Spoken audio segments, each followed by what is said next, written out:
اعوذ باللہ من الشیطان الرجیم بسم اللہ الرحمن الرحیم السلام علیکم ورحمۃ اللہ وبرکاتہ۔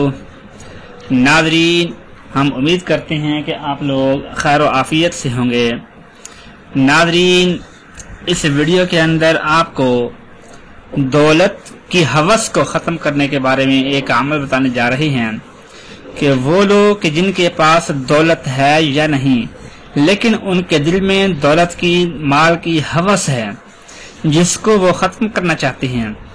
وہ یہ چاہتے ہیں کہ ان کے پاس دولت تو ہو، مال تو ہو، امیر تو ہو، لیکن ان کے دل کے اندر جو ہوس ہے وہ نہ ہو، بلکہ دل میں حقیقت میں دین کی محبت ہو، دولت کی ہوس نہ ہو۔ تو اس کے لیے آپ یہ عمل کریں انشاءاللہ، اس عمل کی برکت سے کہ دولت کی جو ہوس ہے، دولت کی جو خواہش ہے، دولت کی جو لالچ ہے وہ ختم ہو جائے گی، اور آپ کے دل کے اندر دین کی محبت پیدا ہو جائے گی، اور آپ کا دل جو ہے وہ دولت سے ہٹ جائے گا انشاءاللہ۔ وہ عمل یہ ہے کہ قرآن پاک کا آخری پارہ ہے عما یتساءلون، اس میں ہے سورۃ التکاثر۔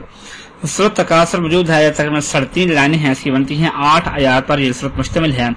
تو آپ نے صبح کی یعنی فجر کی نماز پڑھنے کے بعد اول آخر 3 مرتبہ درود پاک پڑھنا ہے، اور درمیان میں 3 مرتبہ اس سورت کو پڑھنا ہے آپ نے، اور پھر اپنے اوپر آپ نے دم کر دینا ہے۔ تو 7 دن یا 11 دن اس عمل کو آپ نے کرنا ہے انشاءاللہ۔ جیسے آپ یہ عمل کریں گے تو آپ کے دل سے دولت کی ہوس، دولت کی لالچ وہ آہستہ آہستہ نکلنا شروع ہو جائے گی، اور آپ کے دل میں کہ ایسی دین کی محبت پیدا ہوگی، اور دولت بھی کمائیں گے آپ، دولت بہت ملے گی آپ کو، لیکن ہوس جو ہوتی ہے نا وہ نہیں ہوگی، بلکہ آپ خرچ کرنے والے بنیں گے اپنے گھر والوں پر، اپنے اہل عیال پر، اللہ کے راستے میں خرچ کرنے والے بننے گے۔ اور جو انسان اللہ کے راستے میں جتنا بھی خرچ کرتا ہے اللہ پاک اس کو اتنا ہی زیادہ دیتا ہے۔ تو دعا ہے کہ اللہ پاک ہم سب کے دلوں سے ہر قسم کی ہوس ختم کر دے، اور ہم سب کو اپنے دین کی طرف متوجہ کر دے۔ آمین ثم آمین۔ اپنا خیال رکھیے گا۔ اللہ حافظ۔